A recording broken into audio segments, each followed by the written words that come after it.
दोस्तों, अगर आपने अपनी इनकम टैक्स रिटर्न अभी अभी भरी है फाइनेंशियल 23-24 की या अपडेटेड, तो आज की वीडियो आपके लिए देखना कंपलसरी मैंडेटरी रहता है, क्योंकि आपको जानना है कि इंटीमेशन 1431 क्या होती है, किसके पास आती है, और जिन लोगों के रिफंड रुके हुए हैं आज की वीडियो उनके लिए एक वरदान साबित होगी। तो मैं स्टार्ट करूं उससे पहले सबका स्वागत करता हूं मेरे यूट्यूब चैनल एक्सपर्ट सचिन पर। और जैसे हमेशा कहता हूं मैं कि प्रैक्टिकल कंटेंट आपको मेरे चैनल पे ही मिलेगा हमेशा। इंटीमेशन 1431 क्या होती है, सिंपल शब्दों में बता दूं, आपके एक मेल पर आती है जब कभी भी आप आईटीआर फाइल करते हो। हमेशा आईटीआर फाइल करने के वाले के पास ही आएगी, बिना आईटीआर फाइल करने के वाले के पास नहीं आएगी। किस किस की आ सकती है? अगर किसी ने ओरिजिनल आईटीआर फाइल करी है, जिन लोगों ने भी अभी फाइनेंशियल ईयर 23-24 की आईटीआर 31 जुलाई तक फाइल कर दी है, उन लोगों ने ओरिजिनल आईटीआर फाइल करी है।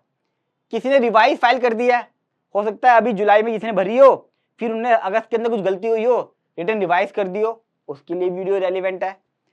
किसी ने अपडेटेड आईटीआर भरी हो पिछले सालों की, इस साल अभी जुलाई में भरी है, अप्रैल मई जून जुलाई अगस्त, इन 4 महीने में अगर भरी है अपडेटेड रिटर्न, तो उनके पास भी इंटीमेशन आएगी, वो भी वीडियो को देख लें। तो इन 3 केस में इंटीमेशन आना कंपलसरी है। अब कब तक आएगी इंटीमेशन? कई लोग परेशान है कि मेरे पास इंटीमेशन तो आ गई, रिफंड नहीं आया है, रिफंड आ गया इंटीमेशन नहीं आई है, या इंटीमेशन तो आ गई उसे पढ़ना नहीं आ रहा, या रिफंड कम आया, या रिफंड था डिमांड आ गई है।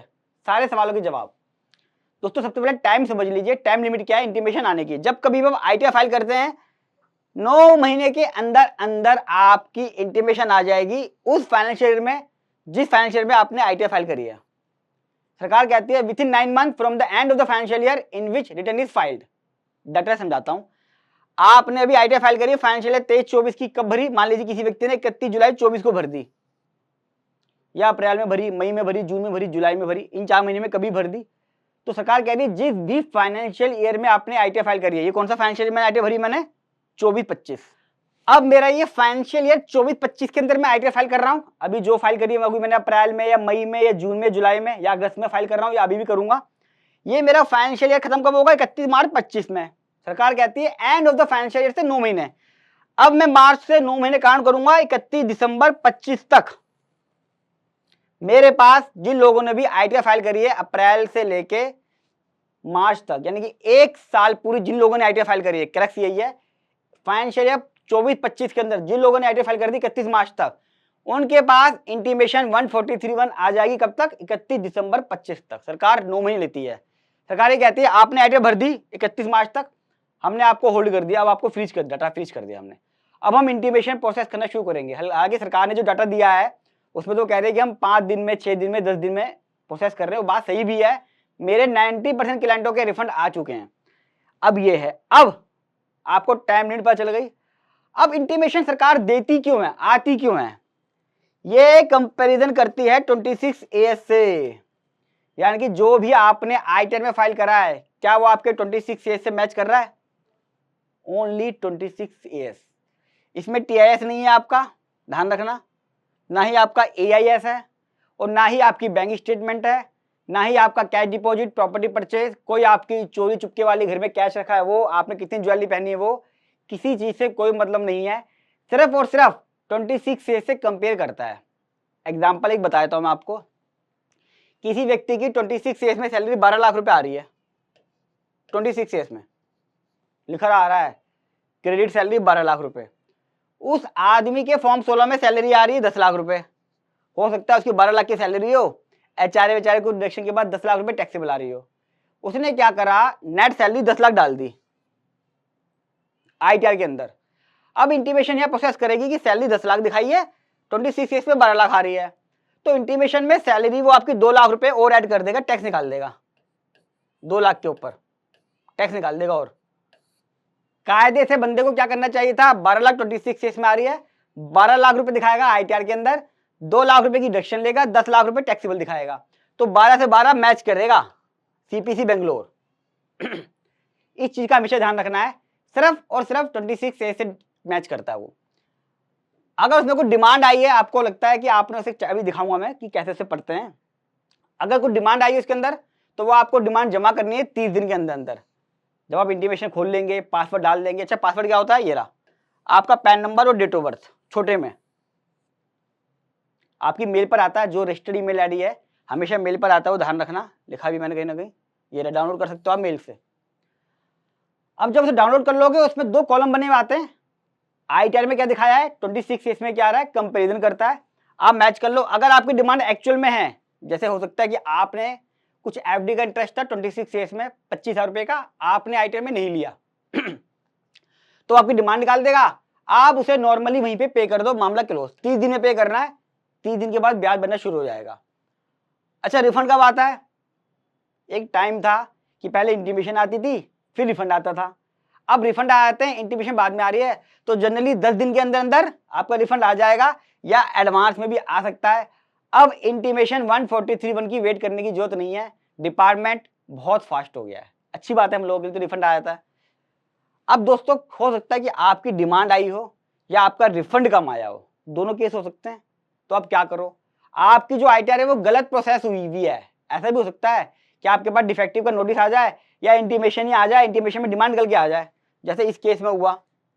अगर इस व्यक्ति ने गलत भर दिया तो क्या करोगा वो क्या करेगा, या तो रेक्टिफिकेशन फाइल कर सकता है 154 के अंदर कि मेरे से गलती हो गई है। इस केस में तो रेक्टिफिकेशन फाइल भी नहीं कर पाएगा क्योंकि इनकम बढ़ानी है। जब भी क्लेरिकल एरर होगी, TDS करना है, कुछ करना है, कोई हल्की फुल्की एरर है, इसका एक सेक्शन होता है, मैं डिटेल में बता नहीं रहा हूँ, उसी केस में आप 154 कर सकते हो। हर केस में 154 नहीं हो सकता, जहां पे आपको अपनी इनकम बढ़ानी है या घटानी है वहां 154 नहीं होता है, वहां पे क्या होगा, रिटर्न रिवाइज। तो इस केस में क्या होगा, जहां उसने 10 लाख भर दी वो अपनी रिटर्न को रिवाइज करेगा। अच्छा, इसी केस में हो सकता था कि उसकी सैलरी 12 लाख रुपए थी, उसने 12 लाख रुपए दिखाई, TDS कटा हुआ था 1 लाख रुपए का, उसने अपनी क्या नाम है ITR के अंदर TDS सिर्फ 90,000 रुपए लिया, तो 10,000 रुपए की डिमांड आ गई, जो उसने क्लेम ही 90,000 रुपए करा तो डिमांड 10,000 रुपए की आ गई। अब वो क्या करेगा, रेक्टिफिकेशन फाइल कर देगा, TDS का क्लेम मिलेगा पूरे 10,000 रुपए का, और 90,000 तो पड़ा था, 90,000 पे खोल के उसको ITR को उसे 1 लाख कर देगा, वहां वो रेक्टिफिकेशन कर सकता है। तो हमेशा प्रोफेशनल से अप्रोच करें कि किस केस में 154 होना है, किस केस में मुझे रिटर्न को रिवाइज करना है, बहुत इंपॉर्टेंट है। अगर आपके पास कोई डिमांड आई है या आपका रिफंड कम आया है तो। चलिए दोस्तों, अब मैं आपको लाइव इंटीमेशन 143(1) पढ़ के बताता हूं कैसे उसमें कौन कौन से कॉलम चेक करने हैं, कैसे चेक करना है कि मेरी इंटीमेशन 143(1) बिल्कुल ठीक प्रोसेस हो गई है, अब मुझे कुछ करना ही नहीं है। दोस्तों, जब आपकी ITR प्रोसेस हो जाती है तो आपकी मेल पर जो रजिस्टर्ड ईमेल आईडी है इनकम टैक्स पोर्टल पर, उस पर लिखा हुआ यूर ITR इंटीमेशन। अगर रिफंड है तो रिफंड आएगा, डिमांड है डिमांड लिखी आएगी, अगर कुछ भी नहीं है तो लिखा आएगा no refund no demand AY 2425। और अटैचमेंट होगी, अटैचमेंट जो यहाँ लगी होती है, ये अटैचमेंट आपने खोलनी है, खोलने के बाद पासवर्ड डालना है। चलिए मैं इसको आपको खोल के भी दिखा देता हूँ। जब आप इसे ओपन करते हैं तो लिखा हुआ आएगा, पहला पेज हिंदी के होते हैं कुछ और कुछ होते हैं इंग्लिश के भी। देखिए शुरुआत के पहले पेज में ही समरी बनी हुई है हिंदी के अंदर, और फिर इंग्लिश में भी होती है, आपको जो पसंद आए वो आप उसको देख सकते हैं। पहले ही पेज में आपको पता चल जाएगा कि आपकी ITR सही से प्रोसेस हुई है या नहीं हुई है। टोटल इनकम जो आ रही है, देखिए ये रही, एक कॉलम है as provided by tax payer, दूसरी है एज कंप्यूटेड अंडर सेक्शन 143(1), यानी कि डिपार्टमेंट ये कह रहा है हमारे रिकॉर्ड में ये है, आपने ये भरा हुआ है। तो देखिए टोटल इनकम कितनी कही है मैंने, 831,200। वो कितना कह रहा है इनकम टैक्स डिपार्टमेंट, 831,200। मैं कह रहा हूँ मेरी टैक्स लायबिलिटी आ रही है 79,290, इनकम टैक्स भी यही कह रहा है। मैं कह रहा हूँ इतना टैक्स पे करा है मैंने 80,366, डिपार्टमेंट कह रहा है हाँ जी आपने 80,366 का ही टैक्स पे करा है। मैं कह रहा हूँ रिफंड है 1,080, इनकम टैक्स डिपार्टमेंट भी कह रहा है हाँ आपका रिफंड 1,080 है। अगर यहाँ कुछ फर्क आता है उसके बाद आप आगे देखिए कि आगे किस तरीके से प्रोसेस में रिफंड आ रहा है या डिमांड आ रही है। यहाँ पे आपका वो रेड कॉलम होगा, देखिए एक एक कॉलम को कंपेयर कर लीजिए किसी से भी। आपने TC 1.5 लाख कर लिया, उसमें 1.5 लाख, 50 का 50, 2 लाख का 2 लाख टोटल बैठ गया। एक एक वैल्यू आपकी चेक हो जाएगी, 4% सेस 3,50, 4% सेस 3,50। और नीचे आपको दिखाता हूँ मैं, ये जो मेन फर्क आएगा आपका, वो फर्क यहाँ आएगा आपका TDS वाला। ज्यादा डिमांड TDS की आती है, मैंने क्लेम करा 80,366, यहाँ पे भी 80,366, ये ऊपर वाले का ही एक्सप्लेन करा हुआ है। देखिए यहाँ पे रिफंड आया 1,080 का मैंने क्लेम किया था, डिपार्टमेंट ने 1,076 का निकाला है, वो राउंड ऑफ करके 1,080 ही कर देगा राउंड ऑफ के अंदर। ये देखिए, ये आ गया राउंड ऑफ हुआ हुआ, तो बिल्कुल ठीक ITR प्रोसेस हुई है। इसके अंदर कुछ अगर इश्यू होगा तो वो आपके इन पेजों पे आ जाएगा कि भैया TDS मिसमैच क्या है, उसका रीजन भी लिखा हुआ होता है। चलिए चलता हूँ अपने डैशबोर्ड की तरफ। तो देख लिया आपने practical video only on expert Sachin YouTube channel. Video कैसी लगी कमेंट बॉक्स में जरूर बताइएगा। फर्स्ट टाइम आ रहे हैं तो मेरे चैनल को सब्सक्राइब कर लें। इंडिया का इकलौता प्रैक्टिकल चैनल है दोस्तों ये, जो आपको सिर्फ प्रैक्टिकल बातें बताता है। और कुछ चाहते हैं आप किसी टॉपिक पे वीडियो, आप मुझे लिख दीजिएगा वीडियो कैसी लगी, ये भी कमेंट बॉक्स में जरूर बताइएगा। और कोई क्वेरी हो वो भी आप मेरे से कमेंट बॉक्स में पूछ सकते हैं। और जितना हो सके दोस्तों, इंटीमेशन को लेके लोग परेशान है काफ़ी कि इंटीमेशन कब आएगी कब नहीं आएगी, कैसे पढ़नी है, मेल पर आ गई है, इससे क्या होता है। तो लोगों की हेल्प हो जाएगी, जितना आप इसको शेयर करेंगे लोगों तक पहुंचेगी। मेरा ये जो प्रयास है कि लोगों तक ये प्रैक्टिकल नॉलेज पहुंचे, आप भी मेरे उसमें साथ दे सकते हैं। जल्द मिलूंगा अगली वीडियो में, तब तक के लिए नमस्कार।